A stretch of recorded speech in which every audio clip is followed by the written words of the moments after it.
Hare Krishna. Hare Krishna. So I guess everyone can hear me clearly, it seems.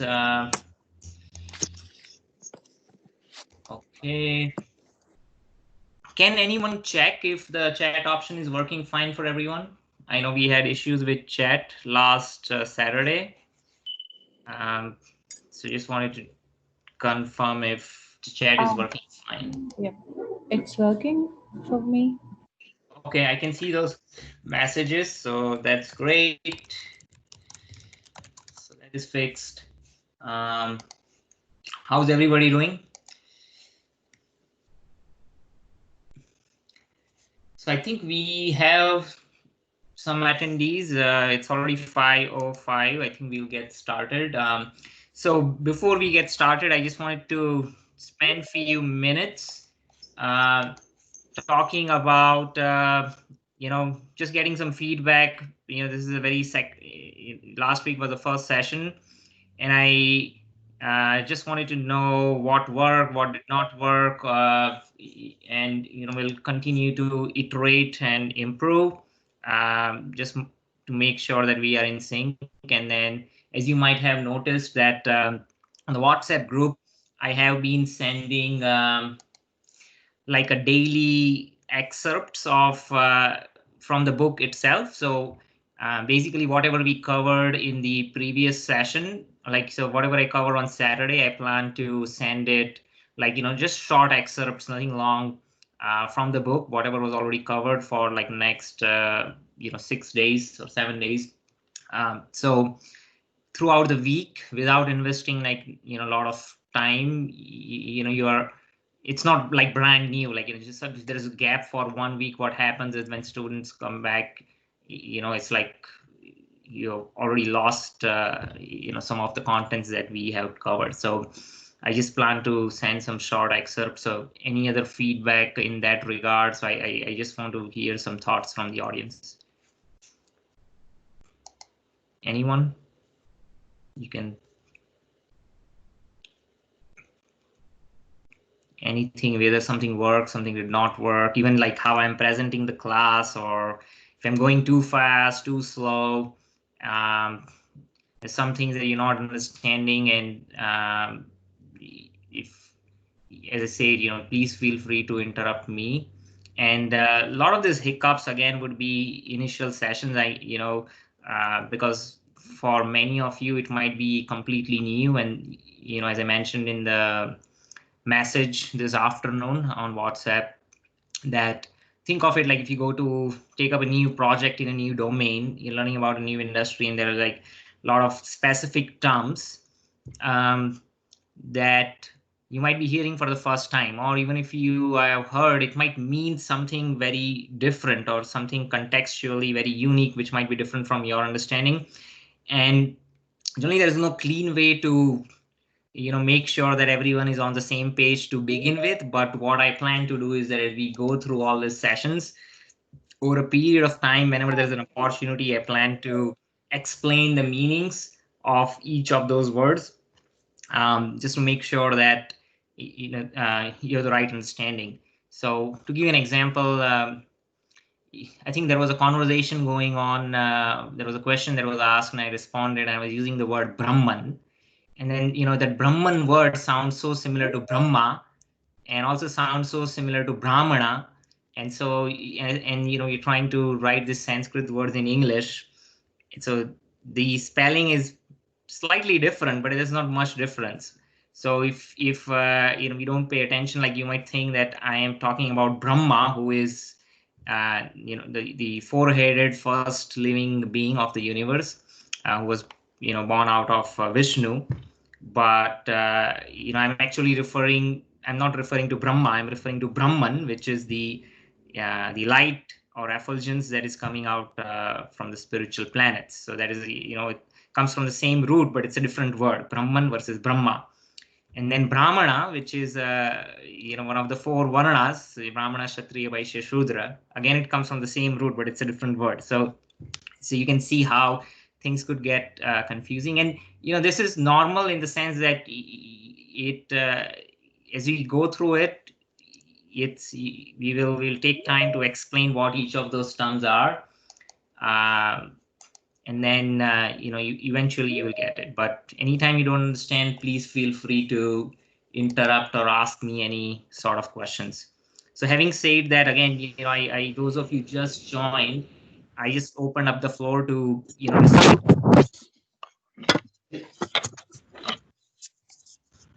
receive any feedback that you might have for me in terms of from the first session, and then I can adjust my style or communication or how I'm presenting accordingly. So as I said, I'm always open to feedback. So I just want to take that opportunity if anyone wanted to say something.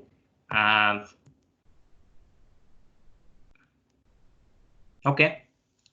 If not, are there any questions before we continue with our class? Any questions from last week? Anyone?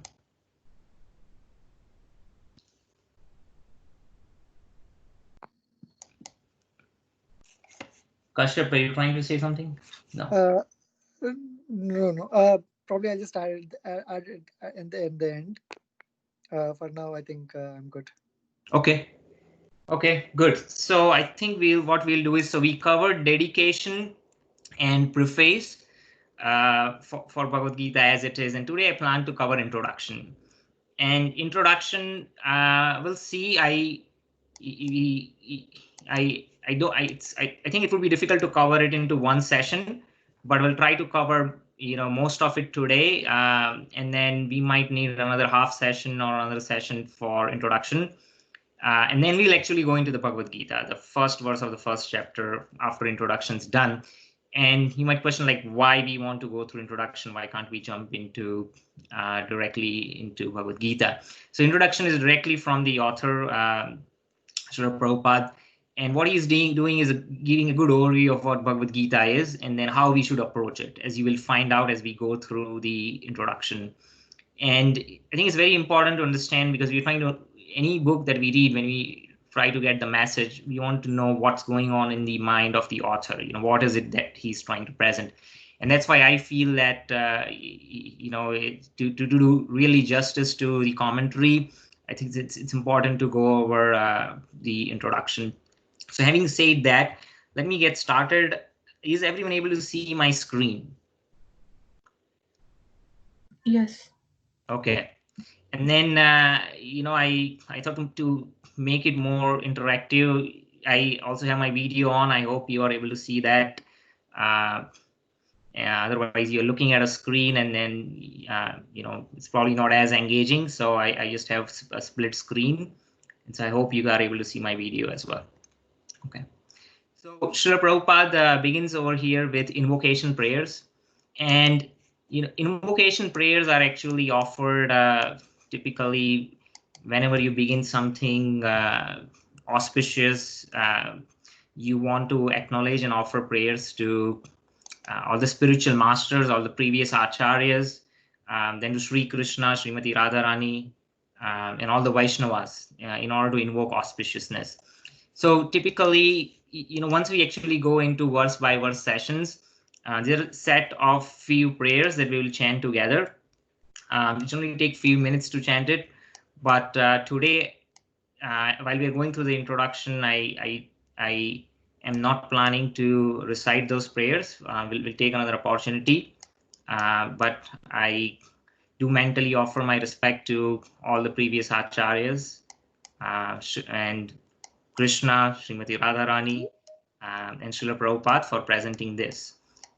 So we will go over through all these sessions, so all these prayers, but at least we can chant the Hare Krishna Maha Mantra that everyone is familiar with.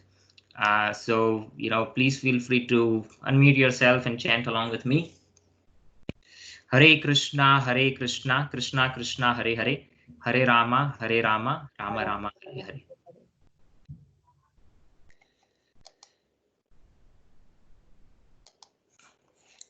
So after offering the invocation prayers, Srila Prabhupada begins with explaining. I think there is an echo. Whoever is not talking, I request you might want to mute yourself just to avoid any kind of Noise. Okay. Srila Prabhupada mentions that Bhagavad Gita actually is the essence of all Vedic knowledge, and is also known as Gita-Upanishad. So there are 4 Vedas, right? And of the 4 Vedas, Upanishads are commentaries on the Vedas. So there are about 108 Upanishads which are extant. And Gita, though technically not, Upanishad, it is also known as Gita Upanishad. The reason why is that it is the essence of all Vedic knowledge, just in one scripture. So that's another name for Bhagavad Gita. And Srila Prabhupada begins with saying that there are many commentaries in English in Bhagavad Gita, and so one might question, why do we need another one? But Srila Prabhupada mentions that when he's looking, as far as he has the Bhagavad Gita commentaries in English that he has come across and he has reviewed, he failed to find any commentary which really presents the true spirit of Bhagavad Gita. And that's why, he felt the need to present this Bhagavad Gita, in a way that captures the real spirit of Bhagavad Gita. And that's why he's calling it Bhagavad Gita as it is. So what does it mean? What does it mean when he says that the commentaries that he has come across in English specifically does not capture the true spirit? What he's saying is that in almost all of them, what he has found is that the commentator has expressed his opinion, his own opinions, without touching the spirit of Bhagavad Gita. And by doing that, it diminishes the value. And there are so many different ways this could be done. And Srila Prabhupada elaborates on that. So how do we know what is the spirit of Bhagavad Gita? So the spirit of Bhagavad Gita is described in Bhagavad Gita itself. So what is that spirit, right? So first of all, before we go into what that spirit of Bhagavad Gita is, let's talk about why it is important to follow or understand Bhagavad Gita in the prescribed format. So the example that is given is that just like a doctor, if you go to a doctor or a physician, and the physician prescribes a medicine, right? But then I have to take that medicine based on what those specific instructions are, meaning that you have to take a certain dosage, you have to take it at certain times of the day, without meal or with meal. And if you do that, then the medicine would be effective. But if I take the medicine according to my whim, then what happens is that I don't get the benefit. And sometimes actually it could be even harmful. We often hear that someone had an overdosage of medicine, and next thing you know that they had to get admitted to an ICU, or in many cases people lose their lives. So it is very important to follow the prescribed way of taking the medicine. So Bhagavad Gita is also a medicine, and we will go into why it is a medicine, what's the problem it's trying to solve, right? So we have to take it in a format or in a manner that is prescribed, and that prescription is there in Bhagavad Gita itself. So first of all, we need to understand that we have to take it in the way it is recommended and not whimsically. So you also need to understand that who is the giver of Bhagavad Gita. The Bhagavad Gita was spoken by Lord Krishna himself, right? And in every verse, generally it's conversation between Krishna and Arjuna. So every time Krishna speaks, it is said Shri Bhagavan Uvacha, right? So the word Bhagavan is used. Now, when the word Bhagavan is used, Srila Prabhupada translates this as Supreme Personality of Godhead. So this is another term that you would come across quite often when you read Bhagavad Gita as it is, and you might question what is Supreme Personality of Godhead. It's like very unique way of describing it.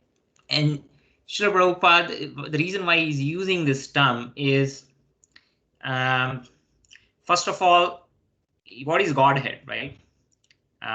What is personality and what is supreme? So supreme, everyone understands, right? Supreme means supreme in all respects. And then we will go into detail what are the different ways in which Krishna is supreme. Another word that is used over here is personality. And the reason why Srila Prabhupada is especially using that word personality is that many times people have this misconception that absolute truth is impersonal, meaning that generally they're referring to the Brahman, which is the effulgence or the light that is emanating from spiritual planets, and say, hey, that does not have a form.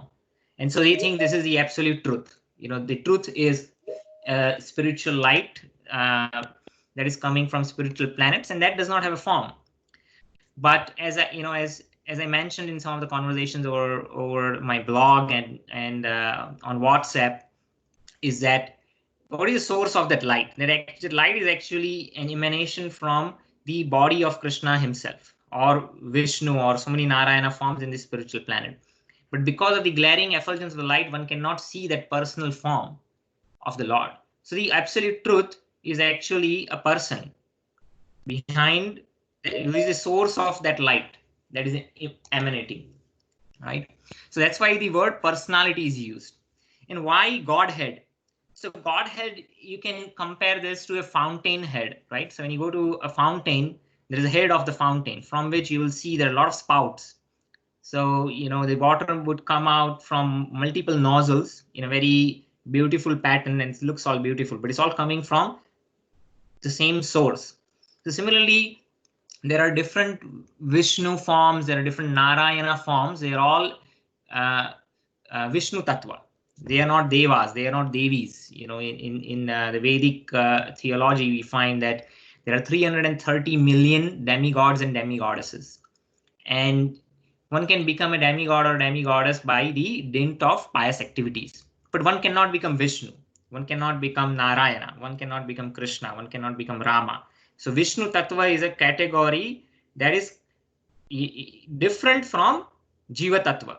Jiva is living beings like us. So living beings can become Devas. When they go to the heavenly planets, they can become Devas, and they can enjoy in the body of the Devas or Devis for a long time until their pious activities are exhausted. So here Godhead is not God. So the personality of Godhead is saying this is the original source. Krishna is the original source of, first of all the Narayan expansion and all the Vishnu expansion. They're all coming from Krishna. So these three words together is making a justice to what that word Bhagwan is. Because later Srila Prabhupada explains that in common usage, so there is a technical definition and there is a colloquial usage for any word, right? So when we refer to Bhagwan, sometimes Bhagwan is also used for any powerful person, which might not be the supreme personality of Godhead. It's used many times. So it might be used for referring to any powerful person or even a powerful demigod. But in this context, it's specifically referring to Krishna, who is not only just a great personality, but he is the supreme personality of Godhead. And then how do we know? So there are different authorities that they are confirming this statement. So you have Sankaracharya, then the Vaishnava Sampradaya, we have Ramanujacharya, Madhavacharya, Nimbarka Swami, Chaitanya Mahaprabhu. So all of these great personalities have confirmed this. So now let's look at the technical definition of what it means to be Bhagwan. So Parasar Muni, who was a great sage, and he's the father of Vyasadeva, he had compiled all the Vedic literature. So he defines what the word Bhagwan means. So this is from Vishnu Purana 6.5.47. It says, Aishwaryasya samagrasya virasya yasha shriya jnana vairagyasya sannam bhaga iti gana. So what it says is that Bhagwan, or the Supreme Personality of Godhead, is thus defined as one who is full in 6 opulences. What are the 6 opulences? One who has full strength. So if you look at Krishna, right from his childhood pastimes, he has exhibited so many different ways of strength, which is uncomparable. Like anyone wants to say, can think of something that Krishna exhibited of being of unparalleled strength. Anyone? You just want to make it a little interactive. Lifting up. Yeah, so lifting a Govardhan hill, right? So he lifted Govardhan hill on the tip of his pinky finger of his left hand. So left hand is generally considered not so strong, because most people are right-handed. And he lifted for 7 days, right? And then even as 1-year-old, 2-year-old, he killed so many powerful demons. So he exhibited unlimited strength. Fame, right? So fame is we can't think of any other personality who's as famous as Krishna.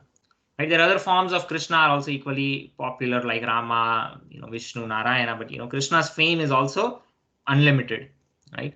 So Bhagavad Gita is 5,500 years old, at least the current version that we are reading. Before that, it was spoken even hundreds and millions of years ago. We will talk about that. But still, you go to Janmashtami in India, or Krishna, people still go to Krishna temple and on different occasions. So still we are talking about it, right? So his fame does not diminish. Wealth, right? So he has unlimited wealth, right? So even when he was present on this earth, the city of Dwarka that he built in the middle of the ocean, and it says is made up of corals and pearls, and he exhibited unlimited wealth. So that is from that perspective. But ultimately, he's the husband of the goddess of fortune, right? Lakshmi. Rukmini is none other than Lakshmi. And goddess of fortune, who can have more wealth than goddess of fortune? Lakshmi. Who can, right? And who is the husband of Lakshmi? Right? Vishnu. Husband of Rukmini is Krishna. Knowledge. Who has all the knowledge? Like, our knowledge is very limited. But Krishna, as a, when in his form as a Paramatma, he is with every living being, and he knows what is happening at every moment in the life of every living being in all the species of life, and not only the present, the past, the future, right? There's nothing that is not known to Krishna. Beauty. Krishna itself means all attractive. So in Hindi, we have this word akarshan, krisha. The root krisha refers to attraction, right? So Krishna has unlimited beauty. And then renunciation. So renunciation is also an opulence. Sometimes people have so much wealth and so much position in the society, and with that, if they renounce everything for a higher cause, then people would say, wow, this person is really dedicated. So we can see Krishna towards the later parts of his pastimes, he was completely unattached. Though he was the supreme personality of Godhead, he never assumed the position of a king. In Mathura, after killing Kamsa, he installed Ugrasen as the king of the Yadus, right? And then Ugrasen continued the king of Dwarka as well. And then he had the Pandavas, and he never assumed the position of the king. He installed Yudhishthira as the king of the entire planet. And though he had a very opulent kingdom in Dwarka, when he winded up his pastimes, he arranged for the entire Yadu dynasty to be annihilated, and the city of Dwarka to be submerged within 7 days of the annihilation of the Yadus. So he was completely unattached. So in this way, we can see that Krishna exhibited all these 6 opulences to the fullest extent. And then we can take any other scripture. So even Srimad Bhagavatam, there is a verse says, Krishnastu Bhagavan Swayam. Indrari Vyakulam Lokam Mridyanti Yuge Yuge. So it begins with Ete cha amsa kala pumsa. That means he's saying that Narayana, Vishnu, all these forms, they are expansions or the expansions of the original personality. But who is that original personality? That's Krishna himself. Krishnastu Bhagavan Swayam.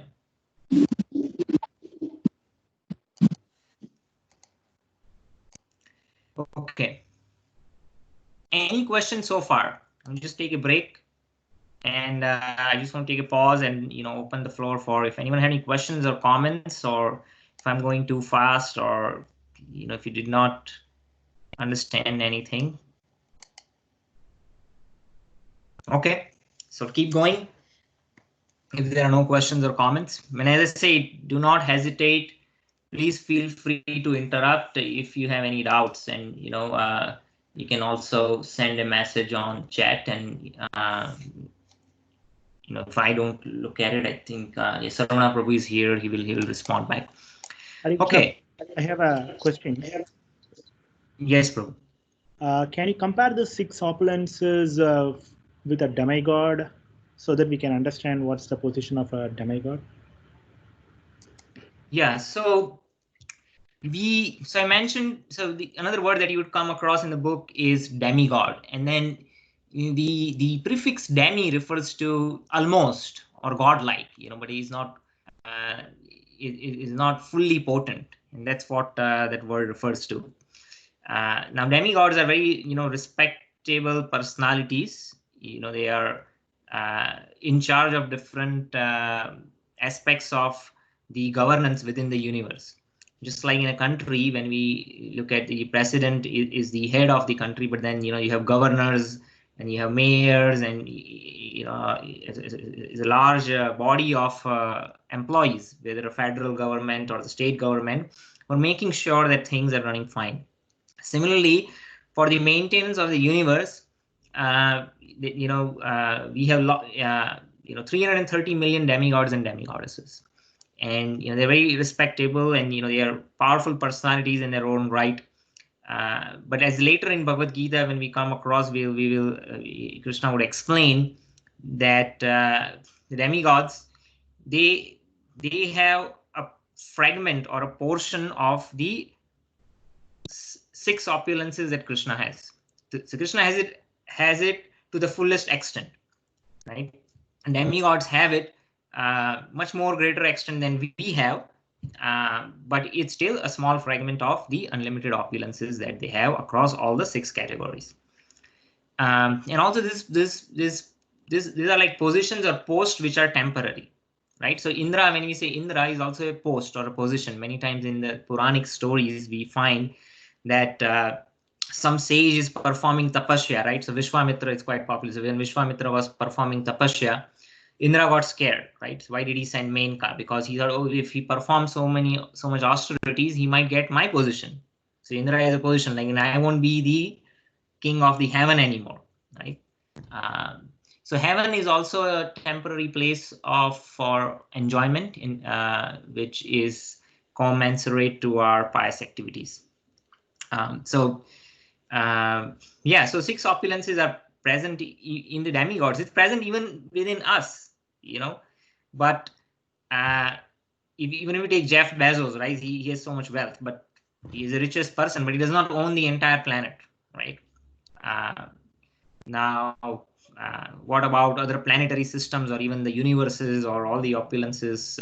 So you can take that as an opulence, right? There are people who are very powerful, but then they have strength even physically, but that strength is a fragmental strength compared to the strength of the demigods, and even the strength of the demigods is a small fragment of what the Krishna has. Like, so Indra, he called Samvartaka clouds. He called his Vajra, which is a lightning thunderbolt, as a weapon to strike upon Govardhan hill when Krishna was lifting it. And Indra is the king of all the demigods, and he thought, I'm so powerful, I can defeat just he's a 7-year-old child, I can easily defeat him. And he was exhausted, right? So though he had so much strength, like who can survive a thunderbolt, right? So even a lightning strike has so much energy that all the fossil fuels together, it's compared to that, there's so much electricity in just one thunderbolt lightning. But then he was no match against Krishna. So that's how we can understand this potencies or opulence in relation to Krishna. Does it answer your question? Yes, Prabhu. Okay. So then Srila Prabhupada talks about some history of Bhagavad Gita. Prabhuji, I have a doubt. Sorry please. to interrupt.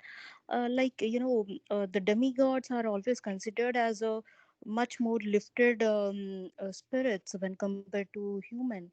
Then why there is so much of ignorance to understand Krishna by them in every stage of the Gita or any other stories? We hear that the demigod come and fight, or they want to show their power and then go defeated by the Supreme Personality. So why there is so much of ignorance amongst them then? Yeah, it's a very good question. To give a very specific example, just before Krishna's appearance, what happens is all the devas headed by even Brahma and Indra, they go to the Sweta Dweep, which is the milk ocean where Vishnu resides, and they are offering prayers. and they request Vishnu that the earth is, overburdened by kings who are evil, and they're requesting him to appear and to, establish religion when irreligion was pervading everywhere. And Krishna says, okay, I'm gonna appear. And he requested many demigods to even take birth among the Yadus to assist him or take part in his pastimes. And even after saying that, when Krishna actually appears, but he appears as now they approach Vishnu, right? So when they appear, Vishnu is his official form of Krishna. That is, it's when Krishna wants, when he's at home and relaxed, he's Krishna. But when he wants to take, it's like going to work, me going to work, right? We go to work. So when Krishna goes to work as his official position, then he assumes a four-handed Narayana form, and he has Sankha, Chakra, Gada, Padma, and he looks so powerful and opulent, and there is naturally awe and reverence. But when Krishna appeared as a small child, right, in Vrindavan, and he's a two-handed form, he's not, he's a very simple cowherd boy. He's not even wearing shoes. He's running around and chasing cows, and that is his original form, and that he likes that. Krishna does not like to be worshipped as God, right? Just like the president of the country, he has more personal relationship with his family. His family members don't look upon him as the president, right? And he likes that more than the respect that he gets as a president, right? So it's more personal. So Krishna is in his natural state, and so when Brahma looks at it, he's like, who is this boy? I've heard about him. Let me test him. So what does he do? He goes and steals all the cowherd boys and all the cows and calves that they had, and he says, let me see what he does. And what does Krishna do? He expands himself into every single cowherd boy that was stolen, and also the cows and calves. And so much so that even their parents could not recognize. They thought he's just our son. And so when Brahma saw, he was bewildered. He's like, what? I mean, I can expand, but what is this? This boy is able to expand into exact forms. And so he was so he was so bewildered that he could not recognize the same Vishnu whom we had approached. Same thing with Indra. He says, who is this 7-year-old boy who is challenging my authority? Who is he to say to stop worship of my worship? I'm going to challenge him. He stopped my worship. Let me show him who I am.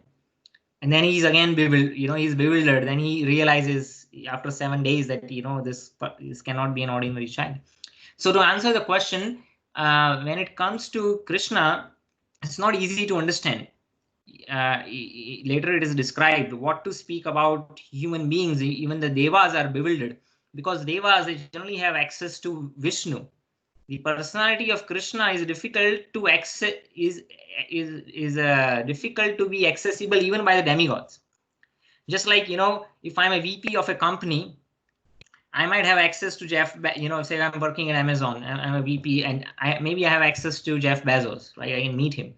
But I don't have access to Jeff Bezos at his home, right? When he's in a very, personal, relaxed way, I cannot approach him unless I'm like a really good friend. I have like an intimate relationship with him, a very personal relationship. Same thing. The demigods, they only have access to Vishnu. Later in Bhagavad Gita introduction, Prabhupada explains that why the position of Arjuna was unique. Arjuna is saying, Krishna is telling to Arjuna, I am speaking this Bhagavad Gita to you because you are my friend and a devotee. Right? So it is later described that that one can be devotee in 5 different ways. Right? One can be a devotee as a servant, like Hanuman. Right? He's worshipping Rama as a servant. Or one can be a devotee as a friend, like Arjuna. One can be a devotee as a parent. Generally, if you look at the world religions, they think they look upon Jesus or Allah as the all-giving father. But here the position is switched. Krishna is saying, I also want to enjoy what it means to be taken care by parents. Right? He says, okay, I might be the supreme, the seed-giving father. Krishna says in Bhagavad Gita, I am the seed-giving father. But Krishna says, I also want to enjoy being a helpless child, and my devotee parents take care of me. So he becomes, though he is father of everyone, he takes the position of a child and makes one of his devotees like Nanda and Yashoda to be his parents, right? So he wants to enjoy that, and he enjoys that more. So none of the Gopas, none of the gopis, Nanda, Yashoda, they know that Krishna is the Supreme Personality of Godhead, in the sense that they are made to be forgotten by his energy or potency, so that they can enjoy that personal relationship. So position of Arjuna and all the Gopas, it's not ordinary. Krishna became his chariot driver, right? So Bhagavad Gita is actually meant for devotees. This is what we understand. There is a verse in Bhagavad Gita where later on we'll see where Krishna says, I am telling this knowledge to you because you are my friend and a devotee. What it means is that you are my devotee in the mood of friendship. Somebody could be a devotee in the mood of conjugal affection as a lover. Somebody can be devotee in the mood of a parent. Doesn't matter what one's mood is. So Krishna is accessible only by his devotees. Even demigods, they fail to access Krishna. They have access only to Vishnu. So that's why, they are bewildered. They cannot understand the personality of Krishna. So when he comes as a child or two-handed ordinary, which is his original form actually, right? But they don't have access to it. So they are completely bewildered.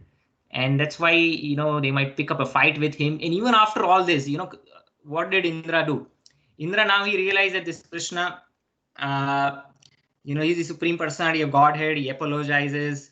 After all that, when Krishna moves to Dwarka, and then Krishna says to please his wife Satyabhama, he goes to the heavenly planet and brings the Parijat flower from the heavens to the earthly planets, down to Dwarka.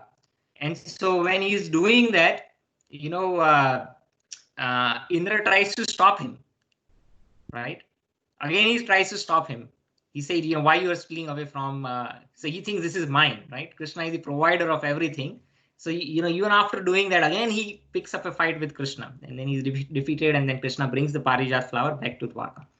So, yeah, to answer your question in brief, it was a really good question. It's a segue into the point that I was further coming down, is that Krishna is only accessible by his devotees, right? And the demigods, even demigods cannot really understand that, and their position is also in this world where we see that someone who is extremely rich and powerful, they are not interested in spirituality. So though demigods are favorable to Vishnu, and they're always acknowledging the authority of Vishnu, so they're not like completely like the asuras who deny the authority of Vishnu, but they don't have that personal intimate relationship with Vishnu. Like Vishnu is the king of Vaikuntha. Who can be a friend of Vishnu, right? That's not possible. Only way you can worship Vishnu is in awe and reverence. It's very official kind of relationship. You cannot be a friend of Vishnu.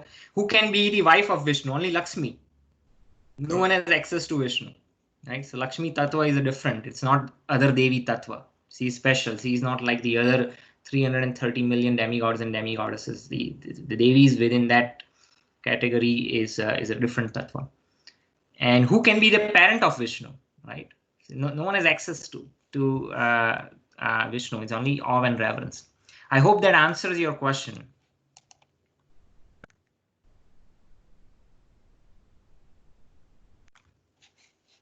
Thank you, Prabhuji. Yeah. Okay, moving on. Yeah, again, if anyone has any question, please feel free to interrupt without any hesitation. Then later on in further, Srila Prabhupada explains that one should receive Bhagavad Gita in the mood of Arjuna. So the example that is given is Arjuna, how he's accepting. After listening Bhagavad Gita, Arjuna later on says, he understands, he says that, hey, Krishna, I might have, in a mood of my friendship, I might have said and done things which might not be appropriate, because especially after Krishna shows his Vishwaroop to him, and Arjuna really feels humbled, and he's like, I used to play with him, and might have jokingly said things which might be very insulting in a very friendly way, and I really did not interact with you who as a someone should interact with the Supreme Personality of Godhead. So he's humbled, and then he says that I accept you, that you are the purest, you are the absolute truth, you are the eternal, transcendental, original person, the unborn and the greatest. Now somebody might say that, well, Arjuna is Krishna's friend, so he might just be flattering, right? So just to remove that confusion or doubt, then Arjuna later on says that I'm not saying this just because it's my opinion. This is confirmed by great sages like Narada, Ashita, Devala, Vyasa. And so on the authority of those sages, one can Arjuna is able to confirm that Krishna, you are the Supreme Personality of Godhead. And then later on, Srila Prabhupada explains that what is the mood by which one should accept Bhagavad Gita.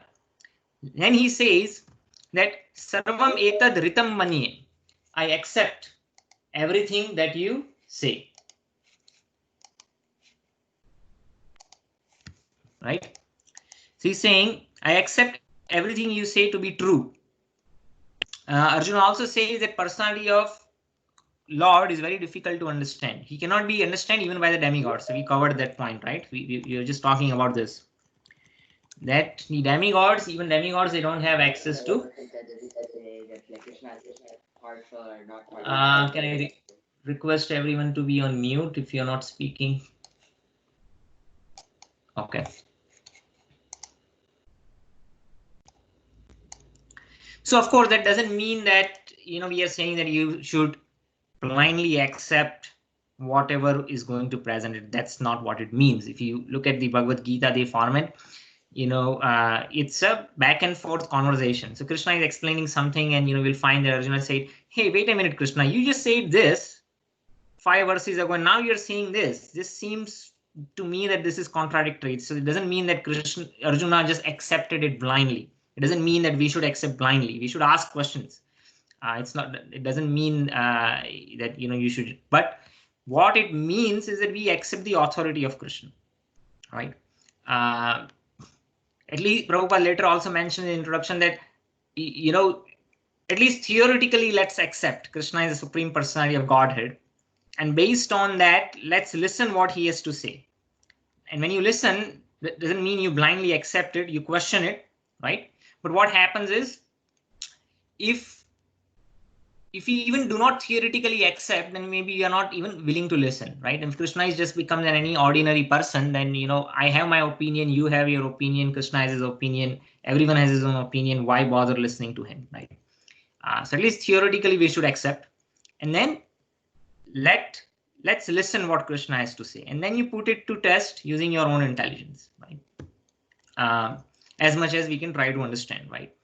So that's what the idea is. So let me see what other point is. Yes, that's what Prabhupada is saying. See, he says, so according to the statements of Bhagavad Gita or the statements of Arjuna, a person who is trying to understand Bhagavad Gita, we should at least theoretically accept that Krishna is the Supreme Personality of Godhead. And with that submissive spirit, we can understand Bhagavad Gita. Unless one reads Bhagavad Gita in this submissive spirit, it is very difficult to understand Bhagavad Gita because it's a great mystery. So this is what Srila Prabhupada is saying. These are my summary notes which I was preparing. And we can continue on. We still have a lot of time. I think we are making good progress here. So yeah, I think we covered until here. Unless one is in a submissive spirit, very difficult to understand Bhagavad Gita. Okay. So then what is Bhagavad Gita? So the purpose of Bhagavad Gita is to deliver mankind from the nascience of material existence. So here what it's saying is that in our life we have so many issues, so many problems. There's always some sort of anxiety. We have different challenges that we are trying to deal with. Well, just like Arjuna, he was in a difficulty, right? Despite of being an experienced warrior, a trained Kshatriya, he has taken part in so many battles. And just before the battle of Kurukshetra was about to begin, he was put into a very bewildering situation. And he had no clue how he should behave or how he should act. And what did he do? He turned to his friend and guide, Krishna. He was his chariot driver. He's guiding his chariot, and he was there to guide Arjuna personally. So similarly, we have our own challenges, right? And Bhagavad Gita is a manual. This is what can help us cross the ocean of ignorance. So nescience is just another word. It refers to ignorance. And what it means by ignorance is that we are ignorant about a lot of different things. Ultimately, in the truest sense, what we are ignorant about is who are we, what is the purpose of our life, what happens after the body dies, what is our next destination, we don't know, right? So that is the ignorance. And in this human form of life, we can ask these questions. A cow, a dog, a bird, a reptile, or other species of life, they don't have the ability to inquire. Their intelligence is not evolved enough or developed enough to be able to present this kind of questions. And so when we have this human form of life, we should make the most out of it. To make it meaningful, we have to ask these important questions. So everybody has some sort of sufferings, right? Even if somebody says, I have all the wealth and I have power and position and, I'm in good health, but there is no one who is free from 4 kinds of sufferings. What are the 4 kinds of suffering? Birth, death, old age, and disease. So nobody is born laughing in a happy way, right? Birth is a painful process. Not just the process of delivery, but the child the embryo is crammed in the womb, right? In the human body, it is 9 months. In other species of life, sometimes it's even longer.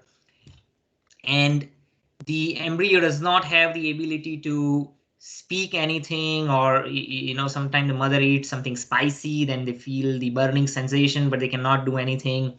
They're crammed in a small dark place, cannot move. And sometimes the amniotic fluid, you have a lot of bacteria, and they bite the small, the very sensitive skin of the child. It's painful. The scriptures describe, of course, the modern science, describes the anatomy and the different development phases, which is also there in Srimad Bhagavatam. I think the 3rd canto is described in detail, all the same phases.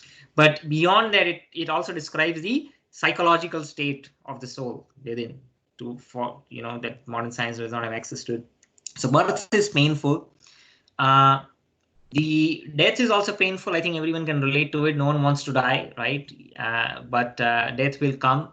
Death is sure. That's why we have the saying, as sure as death. And death is painful because we are attached to so many things which we have accumulated over our life, which is physical things, also our family, our relationships, and in a moment everything's gone, and we don't know what the next destination is. So the fear of death is very natural. Even a small child, as soon as has some ability to understand and express, everyone is afraid of death. Old age, we can understand. Old age, the body diminishes, does not have, and is prone to a lot of pains, and the efficiency reduces a lot. And disease, right? I think everyone understands disease. We are in the middle of a pandemic, and we saw powerful people like the Prime Minister of UK.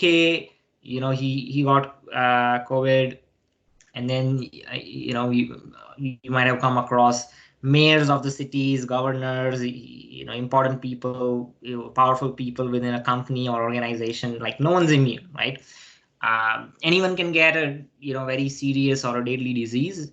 And though the medical science has made tremendous progress, there would never be a situation where there won't be any disease, right? Like as we saw, there is new diseases would always come up, and then we might find a vaccine. But then meanwhile, there is already a lot of toll that is taken and a lot of casualties. So anyway, these are the 4 main miseries that no one can claim to be free from. So, and apart from that, there are different kinds kind of pains from, associated with our own mental conditioning. There are other kind of miseries like hurricanes, tornadoes, extreme weather. And so we are put into this very awkward position. And then one might question, what is the solution to all this suffering? Right? There should be a solution to something. First of all, why is that suffering? Right? Why? Right? What is the solution? So when this kind of questions come up, that is what really humanity means. That sort of inquiry is awakened within one's mind. So that's why there is a Mahavakya within Vedanta Sutra or Brahma Sutra. We say Athato Brahma Jigyasa. Now the inquiry in the absolute truth. What does it mean now? Now means having achieved the human body, we can now inquire into the absolute truth. Unless those kind of inquiries manifest, there is no, one cannot really, is not in a state of mind to understand Bhagavad Gita. I mean, you can still, it's not that Krishna says there are 4 kind of people who approach me. One of them is just wants some relief from miseries. He really want to, find some solution. Another is just looking for some material gain. That is the second category. There is a third category, which someone is curious. Hey, I want to know what Bhagavad Gita is about. You might be curious about so many things. Well, let's find out what Bhagavad Gita has to say. And the fourth kind is one really wants liberation. He understands the miserable and temporary nature of this world and wants to get out of it. So Sri Krishna, he specifically appears for the purpose to awaken or guide the conditioned soul to his original spiritual position. That is the reason why Krishna appears. Then this is established in Bhagavad Gita itself. Later on, I think we talked about this last time, right? Yada yada hi adharmasya glanir bhavati bharata vyuthamana dharmasya tadatmanam cha srijamyaham paritranaya sadhunam vinasaya cha diskritam dharma sansthapanarthaya sambhavami.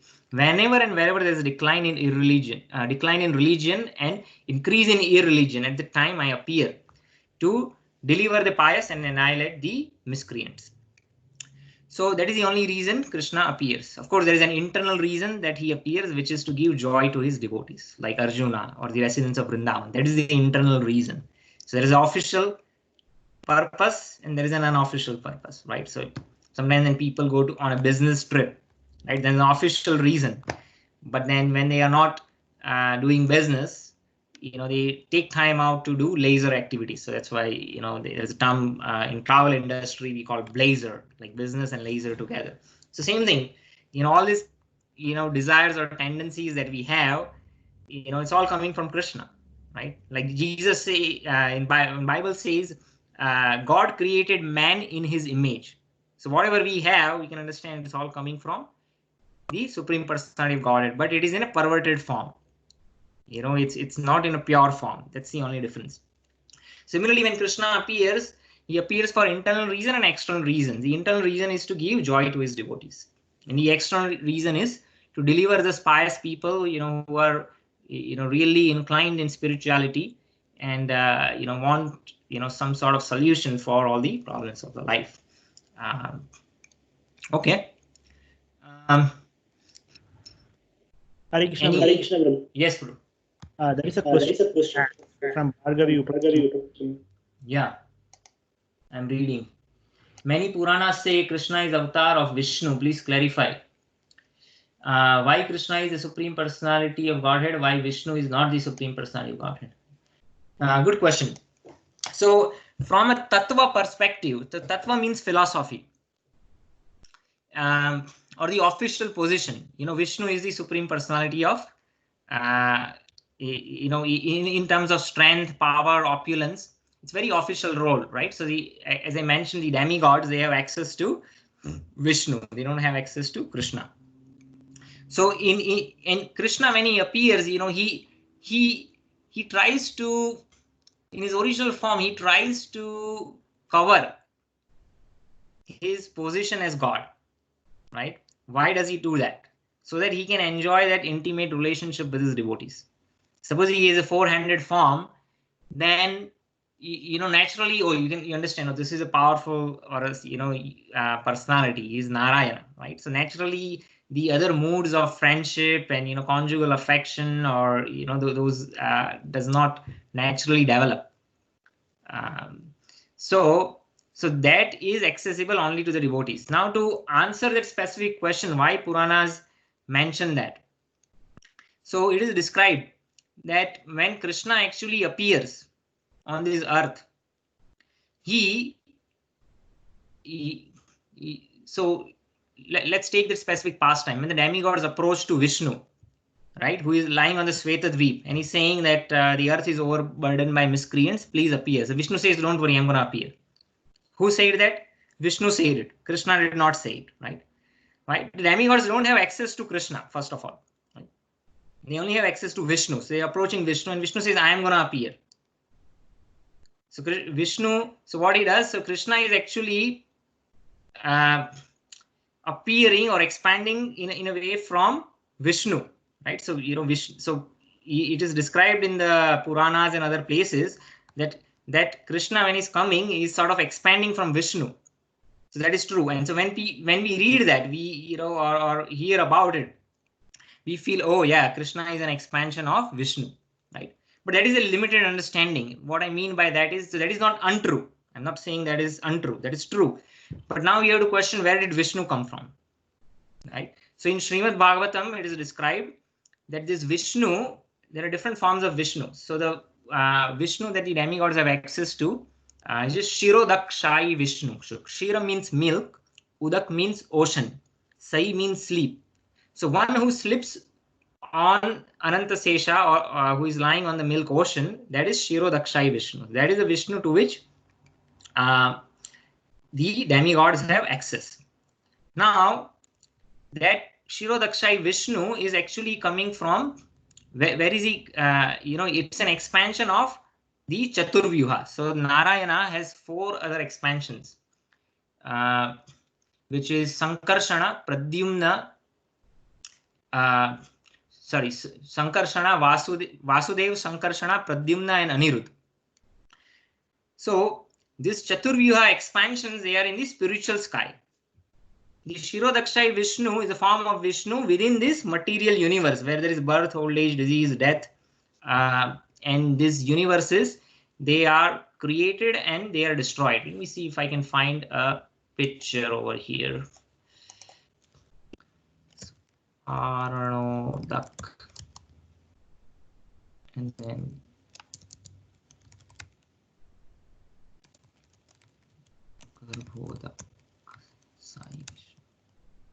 so there is a form of Vishnu. This is, yeah. Let's look at this picture maybe. So if you look at this picture, there is this Vishnu lying in the Karonadak ocean. This is, it's a in which he is breathing out in every moment so many bubbles, and each bubble is one universe. Within this, for one particular universe, you can see at the bottom of the universe there is a Garbhodakshai Vishnu. From that Vishnu, there is another Brahma that is coming out. And there is another Vishnu on the top, which is in Svetadvip, which is where the demigods have access. The demigods don't go to Garbhodakshai Vishnu; they go to Vishnu who is lying on the milk ocean. So the point I'm trying to say is that beyond this, so that Shirodakshai Vishnu is an expansion, right? Beyond that, there is Kananodakshai Vishnu, and then this Kananodakshai Vishnu is lying in the border region between spiritual world and material world. Right, so this is Brahmajyoti, that Brahman which I was talking about. This is a light that is coming from spiritual planets. Right, and beyond that, so where is this light coming from? You see all the spiritual planets. So now you see all the Narayana expansions. So the Vishnu in the Svetadvip in the material universe is an expansion of all these Narayana expansions in Vaikuntha Loka. Now these Vaikuntha Vishnus, they are further coming from the original now when you go beyond to this region, the awe and reverence aspect of the God slowly is not reduced, or it's not highlighted. So then you have Rama. So you have Ayodhya Loka, right? So Rama is actually in a human form, is more accessible, right?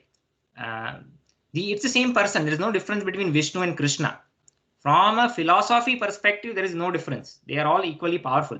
But the difference is in the perspective of rasa or intimacy. Ultimately, we want love and devotion, right? So devotion is possible for Vishnu also. But Vishnu can only be worshipped in awe and reverence. I cannot become friend of Vishnu, right? Only a king can become a friend of a king. But who is this? This is not an ordinary king. He's the king of Vaikuntha. Who can be the friend of the king of Vaikuntha? Who can be the wife of Vishnu, right? Only Lakshmi. Now with Rama, there is a little bit more intimacy in the sense that he is two-handed form, but he's still Ek Patni Vrata. Only Sita, she has access to Rama. So when the sages of Dandakaranya forest, they approached Rama and they said, we have this conjugal mood of devotion towards you. But then Rama said that in this form I am Ek Patni Vrata. I cannot accept other wives. So they could not worship. So they were with their mystic potency, they were able to assume a feminine form. But then Rama said that I cannot accept more wives. But as you go beyond that, you have Dwarka Krishna, you have Mathura Krishna. So in Dwarka Krishna, he accepted 16,108 wives, right? He's not Ek Patni Vrata. So he can accept unlimited wives, right? So he can be worshipped in a conjugal affection. But when you go beyond Dwarka Krishna, same thing Mathura Krishna is Krishna is there, he's an opulent way. Now he's more accessible than Rama because he does not have other restriction. What restriction Rama has? Rama is Maryada Purushottam. He's bound by Maryada. Krishna is Purna Purushottam. Why do we use the word Purna Purushottam for Krishna? Purna means complete. If he's complete means he's not limited. He's not restricted by anyone. Rama says, Rama is the same person as Krishna, but in that form, he has willingly accepted the restrictions of Maryada, right? He's bound by the moral, what is considered as morality in this world, he is bound by that. But one who is absolute means he is not even bound by anything. Of course, he is not whimsical. Krishna is not whimsical. He is not a tyrant. He is not a bigod. And beyond Mathura and Dwarka Krishna is Vrindavan Krishna. Very simply a cowherd boy. He's running around chasing cows. In that simple form, he is accessible by everyone. In a village, everyone can be a parent. In Dwarka, who is the parent? Only Vasudeva and Devaki. But in Vrindavan, Yashoda and Nanda Maharaj is also parent, and every villager is his parent. And he can accept conjugal lovers who are even not married, the gopis, right? He does not have an official married relationship with, but he's accepting that love. And that love is pure. It's not the perverted love that we find in this world. And he has unlimited gopas. So from a rasa perspective, we see Krishna is supreme. So coming back to your question, yes, it's correct when the Puranas say that Krishna is expanding from Vishnu, right? But so when Krishna is descending on this earth, he is following the protocol. He is honoring the protocol. He's a humble person. So Vishnu is just his form, but he's not directly appearing. He says, I'm going to expand from Vishnu. Just like Matsya, Kurma, Vara, Narsingha, right? All those forms, they are expansion of Vishnu. So he's saying, okay, if I'm coming, I'm going to follow the same protocol, right? And that's why when Krishna is actually born to Devaki and Vasudeva, first thing he shows is Narayana form. Krishna says, yeah, I am the Narayana, right? But the point I'm trying to make is that when you read Bhagavatam, we can understand that though Krishna is coming from Kshirodakshai Vishnu, Kshirodakshai Vishnu itself is coming from the 4 Narayana quadruple expansions, Vasudeva, Sankarshan, Pradyumna, Anirudh, and they are coming from their expansions of further so Sankarshan is again an expansion from Balram, and Balram is an expansion of Krishna. So if you try to find out the root cause, the cause of all causes, right? you will find that ultimately you will reach to Vrindavan Krishna. So when Krishna also appears, just like Krishna when he's appearing from the womb of Devaki, people are bewildered. Oh, he's just an ordinary child. When Matsya incarnation appeared, it did not appear from anyone's womb, right? But it was an expansion from Vishnu, right? So we know that, okay, Matsya is expansion of Vishnu. Kurma is expansion of Vishnu, right? Similarly, Krishna is also expansion of Vishnu, but then where is that Vishnu coming from? He's just taking, he doesn't have to take that route, but he's taking that route, just like he took the route of appearing from the womb of Devaki. He doesn't have to do that. But he's following the protocol of that we see in the world. There's another reason is to bewilder those who are not those who are faithless. You know, only the pure devotees. Explanation is there, which is what I'm providing. But you know, it really distinguishes, you know, those who are faithful and those who are not faithful. So the short answer to your question is that yeah, Krishna is expansion from Shirodakshaya Vishnu, but Shirodakshaya Vishnu, if you trace his origin, it comes from Goloka Vrindavan Krishna. Does that answer the question? Thank you. Okay. I see another question. Maryada Purushottam is Ram. What is the other title you use? Purna Purushottam. Purna, like Purnima, you know, full moon. Purna means complete. So Krishna is known as Purna Purushottam, and Rama is known as Maryada Purushottam, right? So Ram in his past time, he did not do anything which is, you know, considered outside of the bounds of morality. But Krishna, you know, he set his example. He says, I'm not, you know, his original form is not bound by anything, any kind of mundane morality. Now there is nothing immoral for Krishna, and we will understand that as we go through different sessions. But yeah, Purna Purushottam is the other word that I used. Okay, are there any other questions before we move on?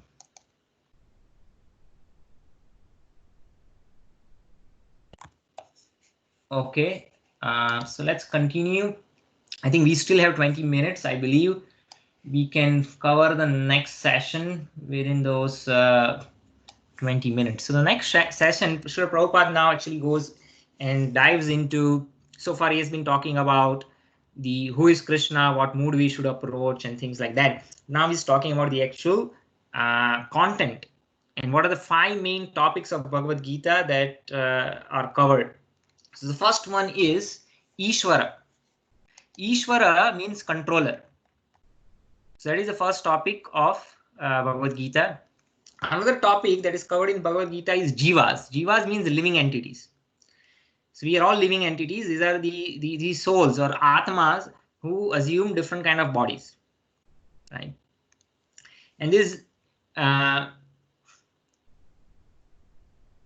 Ishvara is the controller of the Jivas. So we are controlled by the Supreme Lord. Well, you know, you might question, somebody might question, how are we controlled? Well, we are controlled in many ways, right? So we are limited by our own bodies.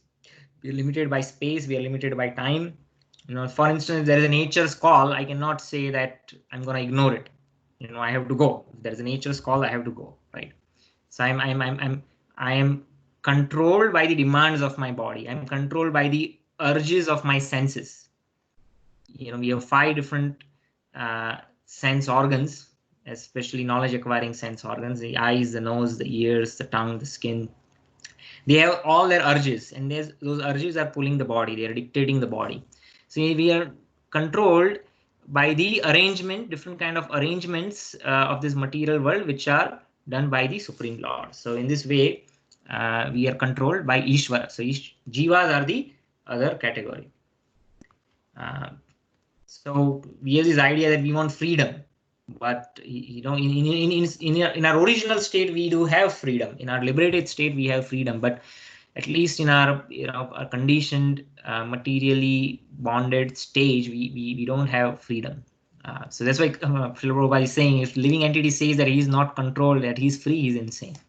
If any sane person who analyzes, you know, we can understand that we are extremely controlled, right? I might want to go out and enjoy the summer, especially people living in Seattle. We are always look out for summer, but there's a pandemic, right? I cannot go on my vacation as I would do otherwise, right? So we are highly restricted by things that we did not even think of 6 months ago. The other topic of Bhagavad Gita is Prakriti, which means material nature. So Prakriti is again comes up in many Indian languages. We might say iski Prakriti aisi hai, like somebody trying to describe somebody's nature. But here the nature refers to the energy or the material creation itself. How the seasons are working, how the different weather systems are working, how the planets are working, everything that has to do with the operations of this world. That's why a lot of people worship. This is Sakti. It's feminine. Prakriti is feminine. Jivas are also feminine actually. Soul is considered to be a feminine because and Purusha, that's another word for Ishvara is Purusha. So the only male is Ishvara. Everything else is feminine. So even the souls, they are considered to be feminine. Now the souls are superior to the dull matter because we are spirit souls. Right? We are fragmental portions of Ishvara, but their nature is spiritual. But Prakriti is dull matter. Right, the entire universe is made up of dull matter, and we'll go into detail what that entails and how it is made. So that is the third topic. Then we have time. So everything is moving under the influence of time. So in mainstream understanding, time is simply a measure of duration between two events. So right, like you use a clock for something, or you can say duration between rising and the setting of the sun, or duration between two consecutive sunrises. But as we will understand in detail in Bhagavad Gita, in the Vedic theology, the understanding is that time is not simply a measure of duration between two events, but it actually is the cause of the events. And how it is so, it's again a detailed topic. We will understand that as and when in the course of time, as and when we discuss those specific sections.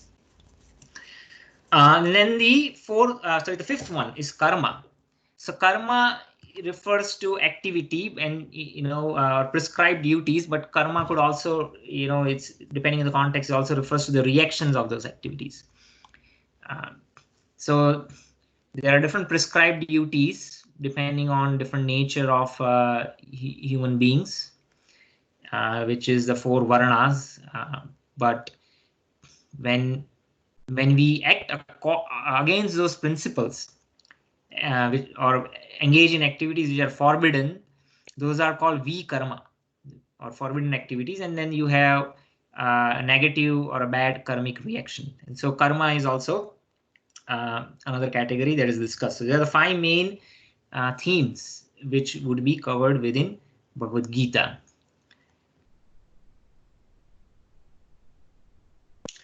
Okay, of all these 5, 4 of them are eternal, they are always existing, and the 5th one, which is karma, that is temporary.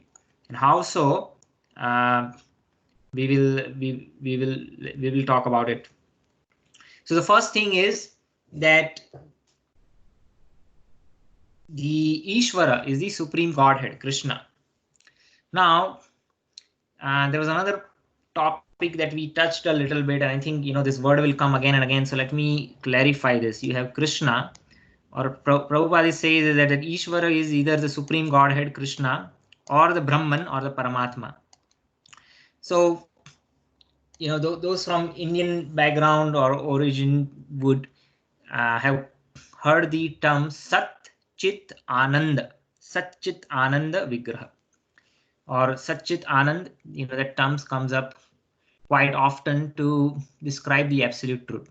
So Sat, what does Sat means? Anyone? What does Sat means? So Sat means truth, but what is true? True means it has to be true at all times, under all circumstances, right? And at all places. Then something can be called truth. If it is true today, but it's not true tomorrow, if it's true here, but it's not true somewhere else, or if it's true only in certain conditions, then it cannot be truth. So the absolute, the Supreme Godhead has three features: Sat, Chit, and Anand. And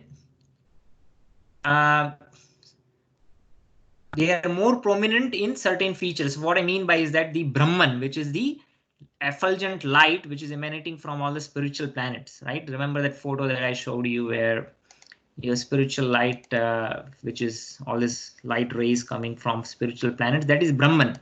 So those who are the follower of Advaita Vedanta, who believe that absolute truth is formless, you know, that the destination that they desire is to merge into this light that is emanating from the spiritual planets. But what happens is that they don't have any positive engagement. What I mean by that is, you know, they're happy to be free from the repeated birth and death in the material world below over here. But then they don't have a positive engagement when the soul is by nature very active. So if they don't have further information about the positive engagement, either as a friend or a servant or a parent or a conjugal lover, then they might get bored, and they are prone to come back to the material world just because they want some engagement. Now they're not triggered by time. In heavenly planets, one is triggered by time. Once their pious activities are over, they come back to Bhuloka, where there is a human being. But in the Brahman, they're not bound by time. But if they don't have positive engagement, eventually they might get bored and they might want to come back. So anyway, the point I'm trying to say is that this is Sat, this Brahman, the bubbles, they eventually pop. So the universe is destroyed, but the Brahmajyoti is not destroyed. So Brahman is Sat, right? The primary feature of Brahman is Sat. It is eternal. Then there is Paramatma. So who is Paramatma? So along with every living entity within the heart or within this body, one is Atma, which is us. But along with the Atma, there is Paramatma, who is also known as Super Soul.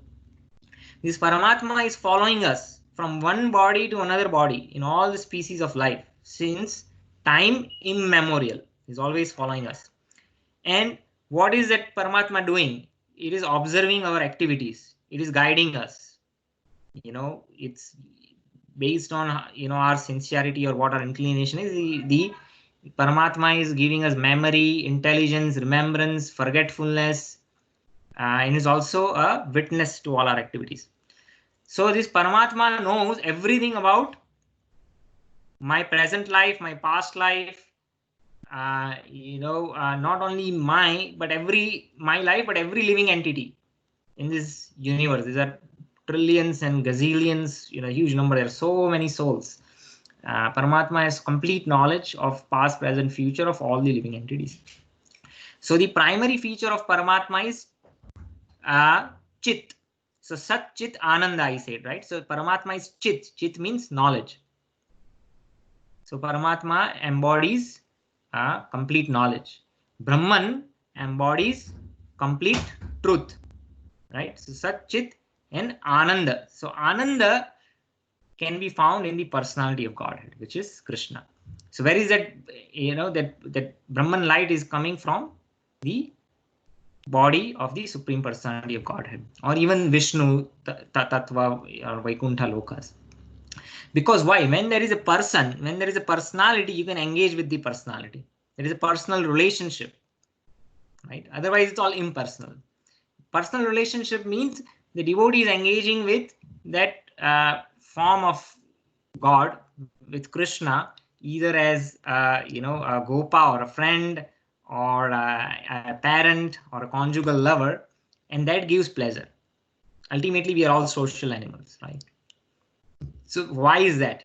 That nature is the nature of the soul. It always exists. It exists in our liberated state also.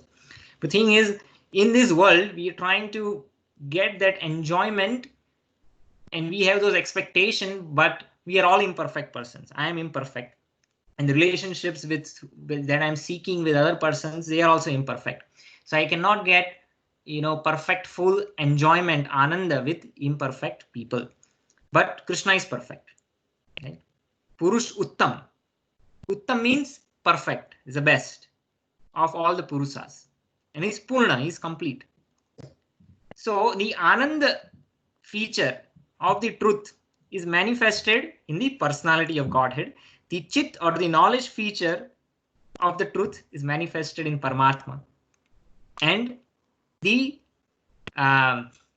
Sat feature, right? Now, it doesn't mean that Krishna is not Sat. That's not what I'm saying. Krishna is also eternal. Paramatma is also eternal. Krishna also has all the knowledge. Paramatma has also the knowledge. So it is nested, right? So whatever is there in Brahman is also there in Paramatma, is also in the personality of Godhead. But Brahman does not have knowledge. Brahman does not give Anand. That's the reason why those who are lean in Brahmajyoti, they fall down eventually. Why they fall down? Because they don't have Anand. They also don't have experience, complete knowledge. So Krishna is Satta, Chitta and Ananda. All three are there. The Brahman, only Sat is there. In Paramatma, both Sat and Chit are there. Knowledge and eternality. Right? So I just wanted to take time to explain that. Is that point clear? I know we are running out of time. We have 5 minutes. I do want to open the floor for any questions or comments. And I think it's a good break to stop over here. I don't want to start discussion on an entire section, but I believe next session we should be able to cover rest of the introduction. And then we can actually move on to the Bhagavad Gita from the subsequent session. So let me take a break and request any questions, comments, feedback. Hare Krishna Prabhu. Yes. Chat. There's a message in the chat. Okay, let me open my chat. Can you please compare and contrast Prakriti with nature? Prakriti with nature. In Hindi we call Kudrat. Sure. I can take that question. So Prakriti is, in a way, they are related, right? So nature, when we when we say Kudrat or nature, what are we referring to? We refer to the energy of the Lord, right? So nature could be referred to, as I said, the weather patterns, the seasons, the earth, the oceans, the trees, the mountains, whatever is existing out there, which is acting according to, it's very synchronized if you think about it, right? The seasons, they work according to the clock. It's very systematic. Of course, sometimes there are disturbances, and there are reasons why there are disturbances. Like the planets, the motion of the planets, if you study in detail, it's very, very synchronized. It's not random. It's not by, when one can see that it's not an outcome of some sort of accident. For instance, if you think about it like full moon, right? So did you know that the phases, like the moon, the time when the moon rises is associated with the phase of the moon. So on a full moon night, the moon rises in the evening and sets in the morning. If it is around the 7th phase of the moon, Ashtami, like Krishna appeared on Ashtami, right? Janmashtami. So the moon does not rise on evening on Ashtami. Moon rises on midnight. Just when Krishna actually was, when he appeared, at that moment was midnight. The moon actually rose. It was the 8th phase of the moon. On the 8th phase of the moon rises at midnight and sets at noon. When it is a new moon, the moon rises during daytime in the morning, and it sets in the evening. So you see, it's not just some random thing. So the full moon, when do you get the potency of the full moon, bright light, right? If a full moon rises during daytime, then there is no benefit. But when the full moon rises in the evening and sets in the morning, then you get the full benefit, right? Same thing, tomorrow there is an eclipse in India. What about, so the eclipse, the moon has to be right at certain distance between Earth and the sun to be able to exactly cover the sun, right? So you see, it's not anything by chance. So anyway, so all this, the point I'm trying to say that the nature, Prakriti, is controlled by Purusha. Just like if you, in science, when you talk about kinetic energy or potential energy, an object has a kinetic energy. An object has a potential energy. If I lift a box up at a certain height, you can say that this thing has a potential energy. And then if it's moving, then it has a kinetic energy. But does this energy reside in vacuum? No. As soon as you talk about energy, you have to talk about the energetic. That means who is the energetic in this case? The box is the energetic. It possesses an energy. Similarly, Ishvara is the energetic supreme person. And Prakriti is the energy that is possessed by him. It is acting under the direction of the energetic. So Kudrat, when we talk about Kudrat or nature, it's referring to the energy of the Lord.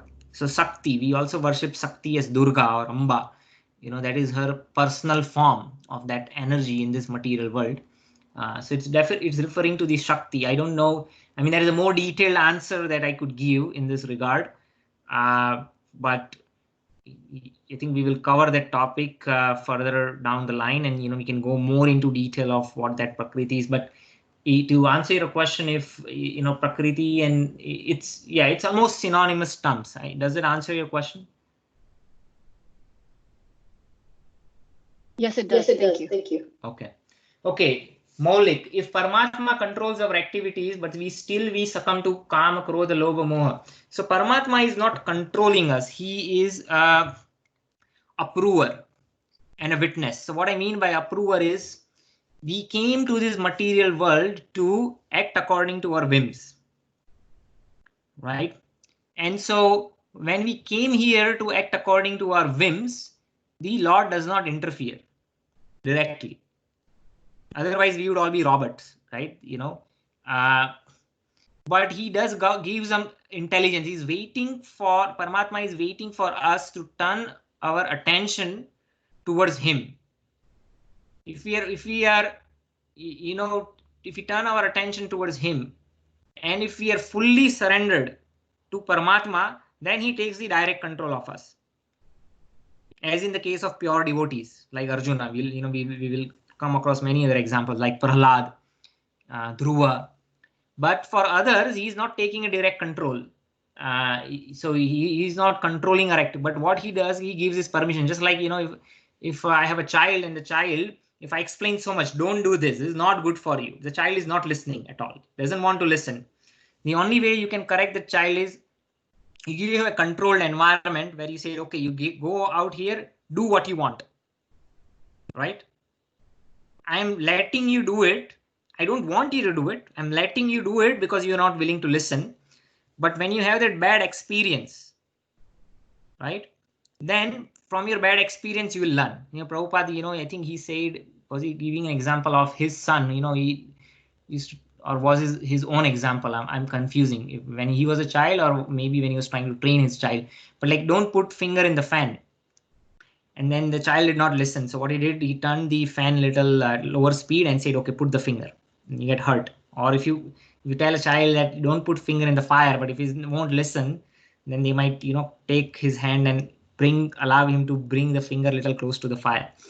So this world is like this. So Krishna is not, because we want to take shelter of Kam, Krodha, Lobha, Moha, the Lord allows us to do it, and hopefully we'll learn from our experience.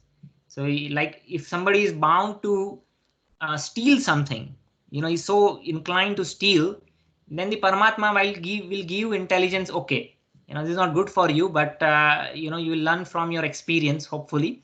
So you'll give, okay, you want to do this, here is an opportunity, do it. So otherwise we all become robots.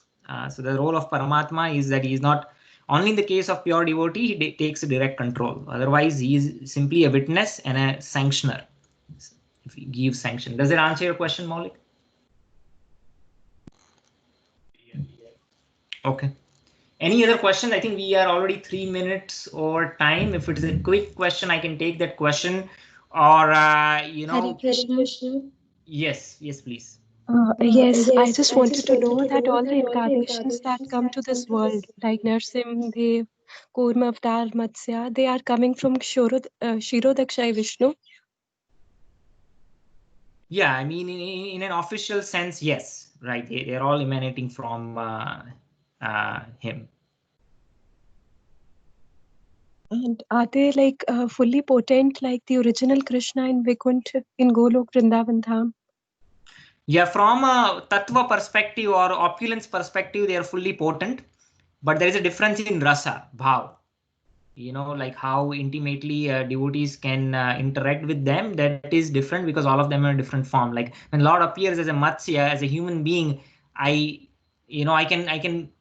can appreciate the gigantic form, and there is an awe and reverence, but like a friendship with a fish is not possible for a human being, or even a parental affection. So there is a difference in rasas, but yeah, otherwise they are fully potent. There is no difference in terms of opulences. Okay. And this time we've heard that like the Krishna that came to Vrindavan in the past like 5,000 years, he was the original Krishna. Like Yes. in all other yugas, they are like his incarnation, but this time it was original with his full like potency. So is there any difference between the other incarnations when Krishna comes to the earth and this time when he came? Yeah, again, the difference is that of rasa. He's the original form. He's fully, he's in the Vrindavan on this earth. He's giving a glimpse of what the Golok of Vrindavan is.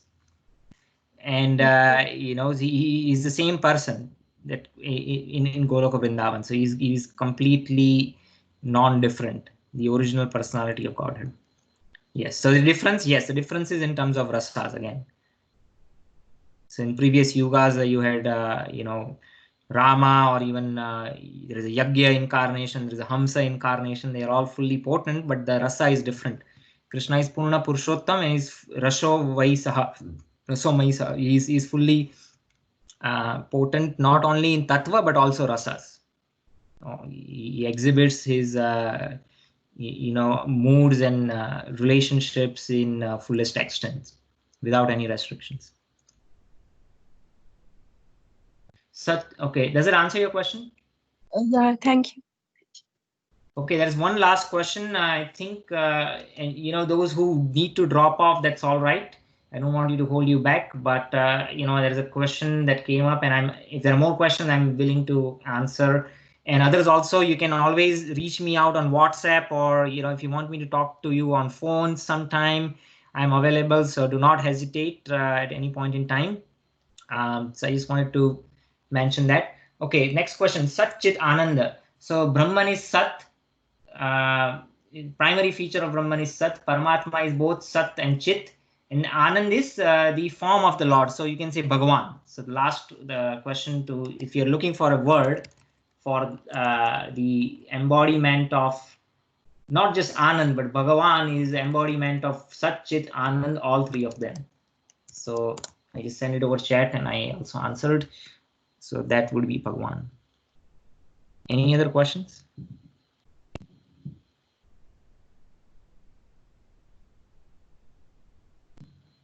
Can we discuss about 5 stages of moksha?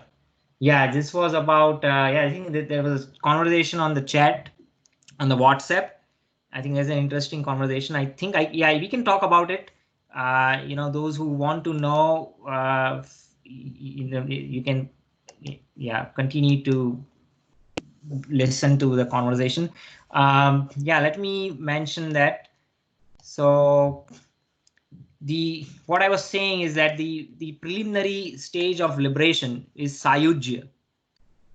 So where the soul actually merges with the light emanating from the spiritual planets. That is called Brahmajyoti. It's also known as Brahman. That is another word. Jyoti is light, and it's Brahman means it's Sat, it's truth. The thing what happens is, in this particular form of liberation, the soul is just a particle which is floating within this light. And because of that, what happens is, it is happy to be here because, you know, it doesn't have to deal with people, because the thing is, in a conditioned life, people have experienced a lot of personal issues, relationship issues. They say, you know, like a lot of people sometimes commit suicide because, like, hey, I cannot deal with people, or depressed. Or so the idea is, I do want to get out of the repeated birth and death and other miseries. So this is nullification of negation. That means I don't have any more birth and death. I don't have a material body. But what happens is, from negative numbers, you come to zero. But when you come to zero, this is still sunya. There's nothing. Now, thing is, soul by nature is active. And because it's active, if it does not get positive engagement, it will get bored, and then it might want to come back to material world. So this is the liberation where one is it's an impersonal liberation. You can call Sayuja as impersonal relation. The other four liberations are basically, the soul has an understanding or idea about the spiritual planets and achieves residence in the spiritual planet and regains his swarupa, or the spiritual body. So the other one was salokya. Salokya means, lokya means the planet. So one, as you know, achieves one of the spiritual planets and has some sort of spiritual form. Either could be a tree, or could be a cow, or could be a bird, or could be even a human being. You know, it is full of all variety. So salokya means where one becomes liberated and achieves a residence in the spiritual planet. Then sarupya means one has the same form as a Lord. You will, you know, the liberated soul assumes a four-handed Narayana or a Vishnu form. Just like Jai and Vijay, who were the guards of gatekeepers of Vaikuntha, they are the four-handed Narayana form. They look just like Vishnu. So that's another form of liberation. Again, they are residing in the spiritual planet, but not just they are residing in the same planet, but they are having the same form as the Lord. Then Salukya, Saropya, Sarsti means they have the same opulence as the Lord. All the opulence that the Lord has, the Lord, you know, he is giving the opulence to the residents also. And so that's, then what was it? Samipya. Samipya means where you have assume a form and you are in a close association with the Lord. You know, could be either his bodyguard, or, you know, like someone is very intimate and direct association with the Supreme Lord, Samipya. So these are different varieties. They're not very different from each other, but all the remaining four varieties, they are personal liberation, where the soul retains its identity. It has a spiritual form and is engaged in a positive activity in the service of the Lord in devotion. So those are the remaining four kinds of liberation. And they are positive in the sense, so the example I was given is that just a prisoner is happy to be free from prison. But if that prisoner is not engaged in active employment, you know, positive contribution to society, then what the prisoner will do after some time, if no one gives him a job, no one gives him a respect, no one gives him an opportunity to, you know, re-establish himself in the spiritual, in the mainstream society, then what will that criminal who is just released from prison do? He will again be prone to crime. So same thing, person who gets Brahmajyoti liberation, he might be prone to come back to material world because he is not positively engaged. The remaining four kind of liberations, they engage the soul in their natural active state of service to the lordships. Does it answer your question? Yeah, but I'm just trying to understand what way it will be different than the world that is below. Like, it is also another form of engagement. It is also doing some karma and doing, yeah, probably this time it is different karma, like doing service to the Lord. But so what way it is different than the good question. So thing is, there are many differences. One is you do not accrue karma. That means you don't get any positive reaction or a negative reaction. In this world, if we do good activities, we have to assume another body to enjoy the results of the good activities. And then another body means there is birth, old age, disease, death. Similarly, for bad karma, also you assume another body. And we are limited by time in this world, right? So after a certain time, my body will expire. In the spiritual world, my body does not expire, right? And I don't accrue karma. The another thing is, in this world, my body is asat. That means it's temporary. It will die. Achit, meaning I have limited knowledge. I don't have knowledge about my past. I won't have knowledge about my future. I don't have knowledge about your life or anyone else's life. In the spiritual world, in the spiritual form, one has complete knowledge, full knowledge of everything, just like the Lord has, right?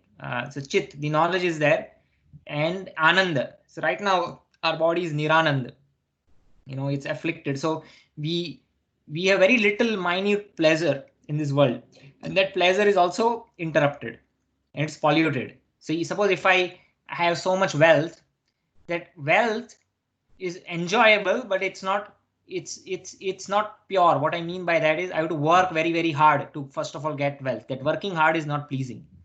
Once I get that wealth, I'm worried about it might get stolen, right? So even after achieving, I'm worried. So I'm not very peaceful. Then there is also this idea that I might be overtaken by others. There is a competition. There is enmity. And then if I am spending, I'm also worried that, maybe if I'm spending too fast, it will diminish. So at all stages, anything that we enjoy in this world it's not fully pure. It's tainted by some fault. The joy in the spiritual world is unlimited, and it's not tainted by anything. You're not bound by time. It's a fixed. It's permanent. And then ultimately beyond this, we want relationships. We are social animals. And I might have high expectation from my spouse or my child or from my parents, from my friends, but they are limited beings. And, there's only so much they can do. And, there are instances where we are disappointed by different behaviors or their inabilities or other kind of shortcomings. But Krishna is Purna Purushottam, or fully perfect. And the relationship with the same 5 relationship in the spiritual world are perfectly enjoyable, in the sense that he's a perfect person and he can reciprocate in a perfect way, and it will fully satisfy what the soul is looking for. We are looking for right now, but we are not satisfied. And Krishna is not limited. If my father is working, or if I am working, I'm at office, I cannot be with my child. If I'm taking this class, I cannot be with my family. I'm limited. Krishna is unlimited. Krishna, when he married 16,108 wives, he expanded himself into 16,108 forms. And then he changed his body stature a little bit according to match with, his whatever wife he had. And then he had a separate palace for each of them. At the same time, he's with the Gopas. When he was doing the Rasa dance, he expanded into his unlimited forms. As many forms there were, gopis were there. When he's out in the forest with the Gopas, he's also with his parents, Yashoda, and right. So he's not limited. I'm limited. I cannot have unlimited friends or any kind of relationship. I'm limited by time, space. Krishna is not unlimited. He can give. Krishna is unlimited, and so he can give devoted attention and association in a very perfect way. So there is an ocean of the difference. There is an ocean of difference between spiritual world and material world. Does that answer your question? Yes. Yeah. It'll take some time for me to digest everything, but that actually raised me different questions now. But I think we are almost out of time. We can discuss this next time. Yeah, what I would suggest is whatever questions you have, can you compile and then maybe send me over in a WhatsApp? Sure. You can send me a direct message. Yeah. And if needed, I feel I'll share it with the group, but you can just send me a direct WhatsApp message. And then after looking at the questions, I'll see, if needed, I can address it right now or during a class, or if I feel it would be automatically addressed in one of the later sessions, then I'll let you know in either case. But yeah, I would definitely like to hear what questions you have. You can send me in a note whenever you get a chance. That would be great. Just last question, like this picture, or maybe the explanation of this picture, what is the source of it? Like from where this was created? So this is all based mostly on from descriptions of Srimad Bhagavatam as the primary source. Okay. There might be other references from other scriptures, but some Brahma Samhita also actually. A lot of it could be Brahma Samhita, Bhagavatam. Okay. Okay. Anyone, any else, any other comments? Okay, if not, then we'll conclude the class. Thank you so much for your time, and I look forward to talking to you all next week. Thank you. Hare Krishna. Hare Krishna. Thank you very much.